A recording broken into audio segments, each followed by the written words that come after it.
దుబ్బాక మండలంలో మాల మహానాడు ఐక్యత కోసం సమావేశాన్ని నిర్వహించారు.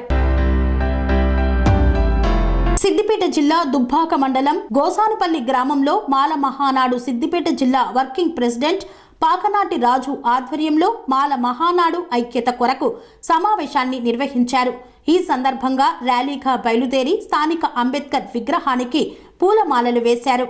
ఈ కార్యక్రమానికి మాల మహానాడు జాతీయ అధ్యక్షుడు జి చెన్నయ్య ముఖ్య అతిథులుగా హాజరయ్యారు.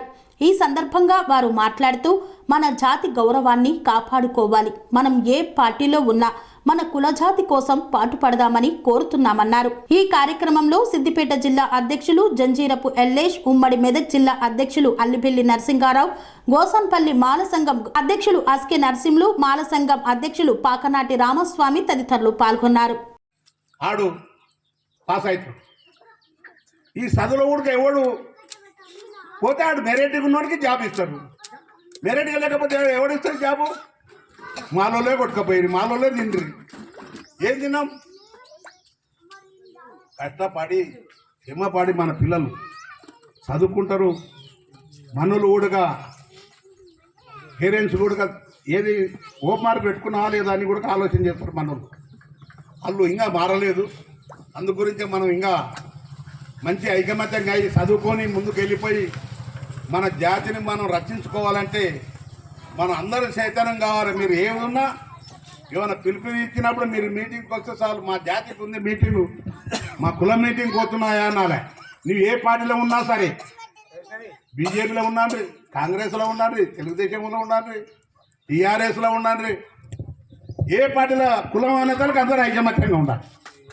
కులం అనేవారు నేను దాంట్లో ఉన్నా నేను రాను, దీంట్లో ఈడ ఉన్నా నేను రాను. గవర్నమెంట్లోడు ఏ పార్టీలో ఉన్నా గీత కార్మికులదంటే ఆడిపోతాడు. యాదవుడు ఎక్కడ ఉన్నా యాదవ్ కమిటీకి పోతాడు.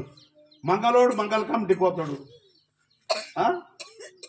బాపనోడు రోడ్డు ఎక్కుతున్నాడు. మనం ఐకమత్యంగా ఇంటికి ఉండకూడదు. అన్ని కమిటీలు ఉన్నాయి. అందరూ హుషారయ్యండు. అదేవిధంగా దళిత బంధాన్ని ఇస్తుంటే కేసీఆర్ వెళ్ళేసి వచ్చి మా వాళ్ళకి అంటలేదంటే లెటర్ తీసుకురా అంటే పోయి హరీష్ రావుతో కూడా మాట్లాడి మా వాళ్ళకి ఇస్తావా లేదా అని కొట్టాను. 10 లక్షలు కుటుంబానికి వస్తే డెవలప్ అయిపోతారు. లేదంటే మీ కమిటీలు లేకుండా ఏం లేకుండా ఎవరు వచ్చి మాట్లాడతారు? కమిటీలు ఇప్పుడు ఉన్నాయి. ఈ రాజు ఉన్నాడు, ఇప్పుడు ముందుకు వస్తాడు. ఇప్పుడు జాగ్రత్త ఉండి మనం వదిలించి చేసుకోవాలి. ఇప్పుడు ఇస్తారు. మా ఆడలకు ఫ్రీ బస్సు పెట్టిండు. ఇప్పుడు చూడు, ఇంకా మొగలను జాడు కొట్టి బస్సు ఎక్కుతున్నారు. ఏమన్నా కూడా ఇంకా ఇప్పుడు ఏమన్నా పాపం పోరపో ఒక బస్త ఉంటే దాని బస్తలు పెట్టుకున్నా తల్లి ఇంటికి పోను. రాజపాత్రకు మహిళలది ఏమైనా మళ్ళీ అడుకొని తోలుకరావాలి మొగోళ్ళు. ఏం లేదు తల్లి, నీ కాలం అయింది. అప్పుడు మొగోళ్ళు ఉన్నారంటే ఇటు వంగి కొంగేసుకొని పోయేది. ఇప్పుడేలా పోరి ఇటు జాడించి కొట్టి వెళ్ళిపోతారు తల్లి. అట్టా అది అంటే మారిపోయింది, జనరేషన్లో మారిపోయింది. నీ ఇంటికి వస్తే ఏం చెప్తున్నావు? నువ్వు ఏ వరకట్నం ఇచ్చినావురా నన్ను ఇంకా చెప్పిస్తున్నావు. పో నన్ను చెప్తున్నావు. వాడిని బట్టలు పెట్టుకుంటారు, వెళ్ళిపోతుంది.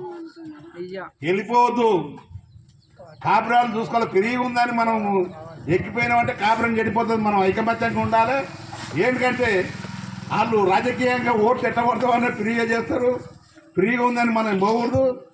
మన కాపురం మనం ఏది నువ్వు వెళ్ళిపోయే ఏదో శాస్త్రం ఉంది, నువ్వు వెళ్ళిపోయినాక ఉత్తతాలకు ఇళ్ళ సంవత్సరంలో పాడా అన్నట్టు అట్లా ఉంటుంది తల్లి. అందు గురించనే జాగ్రత్తగా మనం ఎన్నో విధాలు పడినా మన కుటుంబం మనం చక్కగా చూసుకుంటేనే ముందుకు పోతాం. ఏది వర్గీకరణ అనేది కూడా మనం ముందుకు తీసుకుపోయి జనాలకు చెప్పాలి, గ్రామాలకు కూడా వెళ్ళిపోవాలి. ఆ పని చేస్తే మనం ఇంకా ముందుకు వెళ్ళిపోతాం. మన పిల్లలు చదివించుకుంటాం. ఏది లోన్లు వచ్చినా ఏది వచ్చినా డెవలప్ కావాలంటే మన జాతికి ముఖ్యంగా డెవలప్ చేయాలి. అందు గురించనే మనం ఈ మీటింగు ఐకమత్యం చేయాలని, ఇంకా ముందుకు పోవాలి. అంటే ధైర్యంతో ఉండాలి కదా మా మంచి ధైర్యంతో ఉంటే పని ధైర్యం ఉంటుంది. ధైర్యం ఏంది? బాబాసాహెబ్ అంబేద్కర్ గారు ఏమన్నాడు? ఎవరికి లేని బాబాసాహెబ్ అంబేద్కర్ మీ గురించే మాట్లాడిండు. మహిళలకు కూడా సమాన హక్కు కావాలి, మహిళలు కూడా నడుం కట్టి నిలదీసి మాట్లాడే హక్కు మీకు బాబాసాహెబ్ అంబేద్కర్ గారు చెప్పింది తల్లి. చదివిపియండి, ఇంకా ఆడపిల్లలను కూడా చదివిపియండి, తెలివి వస్తుంది. బాబాసాహెబ్ అంబేద్కర్ బుక్కులు కూడా ఇస్తాం. ఒక జాతికి మనకే కొట్లాడలే బాబాసాహెబ్ అంబేద్కర్. బీసీలో కూడా రిజర్వేషన్లు కావాలని కొట్లాడిన ఘనత బాబాసాహెబ్ అంబేద్కర్ గారిది. ముస్లింలకు రిజర్వేషన్లు కావాలని కొట్లాడాడు. ఏదో అగ్రకులాలు ఏమంటారు, మాకేం లేదు, బాబాసాహెబ్ అంబేద్కర్ ఎవరంటే మాలాయన అంటారు. మాలాయన మహానుభావుడు అయిన, అన్ని రాష్ట్రాలకు వెళ్ళి అయినా మనం ఇప్పుడు 60% మొత్తం 70% ఉన్నాం మొత్తం అన్ని రాష్ట్రాలలో. ఆ కాలాన ఎవరు? బాబాసాహెబ్ అంబేద్కర్ ఒక్కడే ఉన్నాడు.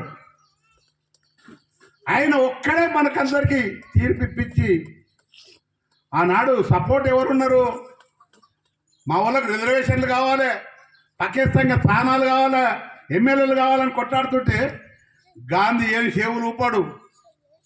జిన్నాబాయి అంటాడు, తుర్కాయన జిన్నాబాయి. ఏ గాంధీ అంబేద్కర్ అడుగుతున్నాడు, ఇయ్యరాదు, ఇస్తే అని ఆ రోజుల్లో జిన్నాబాయి సపోర్ట్ ఇచ్చిండు అంబేద్కర్. అంటే ఆయన మహానుభావుడు ఒక్కడు అన్నాడి ఎన్నో నీళ్లు వీణ యుద్ధం చేసిండు, చెరువు కాడ అన్ని పౌరుషంగా మనకు అన్ని హక్కులు సాధించిండు. ఆయన కుటుంబం ఎందరు కొడుకులు చనిపోయిన కూడా ఆయన కుటుంబాన్ని పక్కకు పెట్టేసి మనల్ని చూసిండు. కోట్ల మందిని మనల్ని సంపాదించిండు. మనం ఒక్కసారైనా బాబాసాహెబ్ అంబేద్కర్ని తలుచుకోవాలి. మనకు అడగకముందే వరం ఇచ్చిండు. ఏం వరం ఇచ్చిండు? ఎస్టీ అట్రా చట్టం. నేను ఏ దేవుడికి ఆడిపోయినా ఒక వరం వేయడు బాబాసాహెబ్ అంబేద్కర్ గారు. ఉరి చూస్తుంటే నీకు వరం తీసుకోరా బాయ్ అని చెప్పిన మహానుభావుడు ఆయననే. లేకపోతే మనం ఈ సెరెనిటీ మోడల్ హై స్కూల్ విద్యార్థులకు అమ్మఒడి, సామాన్యులకు అందుబాటులో ఉన్న బడి సెరెనిటీ. మేడ్చల్ జిల్లాలో మేటిగా నిలిచి సాటిలేని ఫలితాలను సాధిస్తున్న నంబర్ 1 స్కూల్ సెరెనిటీ. మా ప్రత్యేకతలు: ప్రతి విద్యార్థి పట్ల వ్యక్తిగత శ్రద్ధ, activity based learning and digital classrooms, computer lab, 100% ఫలితాలు, sports and cultural activities, yoga, abacus మరియు Vedic maths education. Please visit Serenity Model High School, Nagaram. Admissions are in progress. Call 040-271-46899 and 040-271-48699.